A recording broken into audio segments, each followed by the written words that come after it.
Shoreline is one of the defining maps of the mid-game for EFT. It sits nicely next to Interchange as the two maps that really open up once you begin acquiring quests from Peacekeeper and Ragman respectively. And although the other traders will also provide things for you to do on Shoreline specifically, it's really Peacekeeper who will send you there again and again, back to back. And because of this consistency with going back to the map, players can sometimes feel an overwhelming sense of dread when it comes to completing quests to just get off the map. But those negative feelings towards Shoreline go much further than that. Just the structure and layout of the map itself proves to be quite challenging as well as annoying for many. But why? What about Shoreline has ground the gears of so many players for so many years? Today we'll be talking about Shoreline's design, the different landmarks across it, how it's evolved over the years, and why it's up there with maps like Lighthouse that have people detest it so much. Shoreline has been through a lot over the years, from being a small section that was arguably worse than something like Woods, to getting a full update in regards to how you move and navigate the more elevated areas. This map has definitely grown up more so than others, which has been a breath of fresh air. I didn't play Shoreline when it was really tiny. At least for myself, the map already had the resort at the very least, but not much beyond that when I started playing. Because, fun fact, the resort was actually not there when Shoreline was first playable. It took a couple of expansions before that section of the map got added. But excluding the points of interest around the map, it's the landscape across Shoreline that has changed the most. The topography of the map, how you navigate around certain hills and cliffs has evolved so much over the years. It used to take a lot of effort and specifically stamina to climb the rocks that surrounded the resort. But nowadays, it's much easier to work your way up the perimeter of the resort. But even with these improvements, people still find it troublesome to play around the areas of elevation. The sheer size of the map also lends to some of the frustrations that can be felt. It takes a very long time to work your way across Shoreline, and when you have to get from one side to the other, unless you make a beeline to that destination or have stimulants on you to help with the process, it really wears you out, even if you don't come across any PMCs or scavs. Speaking of scavs, that's been one of Shoreline's most egregious problems for so many years. The sheer lack of consistent scavs across most of the map. Yes, they do spawn at all of the points of interest spread throughout Shoreline. With how much dead space there is in between those points, you think on some of the trails or hidden on the apex of the hills, there would be some AI skulking around waiting to ambush you. It would make sense too. For having so many places where AI can spawn, it really feels ridiculous sometimes how little they are actually around. Combine that with having to kill almost 40 scavs just for Peacekeeper through most of his quest lines, and when those moments occur where the map feels like a desolate wasteland, it can be infuriating having to constantly need to reset and try again. Now, don't get me wrong, you can get lucky and in one raid get a quest like Spa Tour Part 1 done in a single raid. But again, with how big the map itself is, this should just be more common than it already is.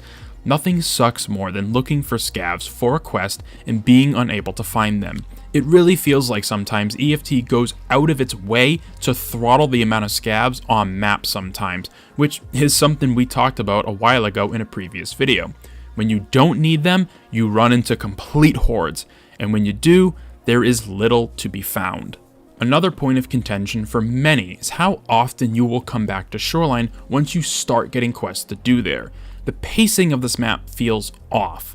Once Peacekeeper starts sending you there, with the couple of exceptions he has you going somewhere else, almost all of his quests are only on this map, and they are back to back from one another. It isn't spread out evenly like some of the other maps are. Something like Customs or Woods has you initially going there, but then coming back to it later. Maybe perhaps it's because you should be using Ragman as a kind of break when you get sick of Shoreline or any other map really, because he is pretty much in the same boat as Peacekeeper. He's the only guy that asks you to go to Interchange.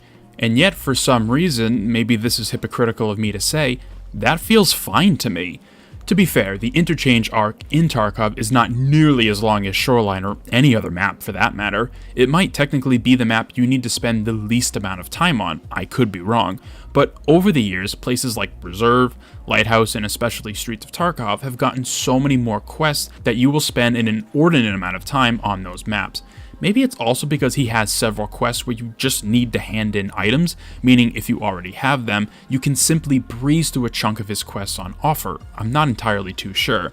It could also be that Interchange, when compared directly to Shoreline, is much smaller and you can navigate your way around the mall much easier. It won't take you half the raid to simply extract off of it.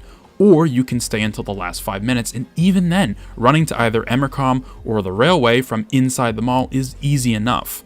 The sheer time commitment to Shoreline is something that can't be understated. Unless you die off spawn, which can happen a lot if you spawn by the road to customs or tunnel extract, you might find yourself spending easily over 20 minutes on Shoreline doing very little other than walking and running. Now granted, Shoreline has one of the best unexpected moments where you can come across another player in the most random locations. It can be really fun when that does happen because this map allows for so many different ways of engaging with one another. There's a ton of counterplay, flanking, repositioning. It's genuinely good fun when you're able to fight other players in the more unexpected locations. Obviously, the flagship location of the map, the resort, is fun too, but the audio in there prevents it from being one of the greatest PvP locations in the game. When you're outside on just like a random hill and someone spots you, your options to try and get the better of them are surprisingly high. With all this talking about how bad Shoreline was and sometimes can be, I do need to bring up the relatively recent revision BSG did to pretty much the entire map. I mentioned it briefly early on, but they completely reworked the entire topography of the map and how it feels to simply walk around Shoreline. Places like the weather station and climbing up to the resort are so much better. Combine that with the new little fob area with the shooting range, the new car extract, general ease of maneuverability around the older chunks of Shoreline, and simply walking around does feel better than what it was before. Having more extracts also on the map is a good thing, but even then, there are a temporary solution to a permanent problem, being that Shoreline is just too damn big. It's better, way better than older versions of Shoreline, but I still question whether we will ever get to a point where people don't hate playing on this map. Some simple solutions would be just more scavs, maybe some small little huts or houses in between the main traffic points of the map, and it would play so much better. Maybe also some better pacing for the quests too, so you aren't going there 3, 4, or even 5 times in a row for a single item and then immediately extracting. I think that would help too. Shoreline is such a complicated map to enjoy sometimes. When everything works out, you get some quests done, engage in a little PvP, and you do manage to survive, it's such an exhilarating experience. But when things are rough and you have died multiple times doing the same quest over and over again, it can be some of the most miserable experiences to have in EFT, rivaling Lighthouse in terms of sheer frustration and lack of fun. Dying on any map multiple times in a row sucks in general, but it's a special kind of despair when it happens to be on Shoreline.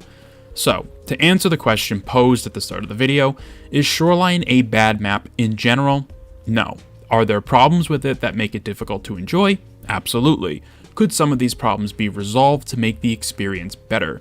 Yes, of course. Personally speaking, I really like the idea of Shoreline, but there have been miserable moments from memory that still give me a chill down my spine thinking about how long I have been stuck on this map in the past. I want to like it so badly. I remember the first time ever going into the resort, not having a clue what was going on, and just slowly clearing room after room, hoping there wasn't someone in there with me. That stress and tension is something that can't be replicated ever again, because everything about the map and EFT was still so alien to me at that time. That lives rent-free in my head, and it's why I hope that maybe one day, with a little extra polish, Shoreline can turn into a map that everyone can look back on very fondly. Thank you very much for taking the time out of your day to watch this video. Let me know down in the comment section below your thoughts on Shoreline, whether or not you hate it, what could be done to improve it, and be sure to subscribe for more videos about the different locations in EFT that are better or worse for a wide variety of reasons. I hope to see you in future ones.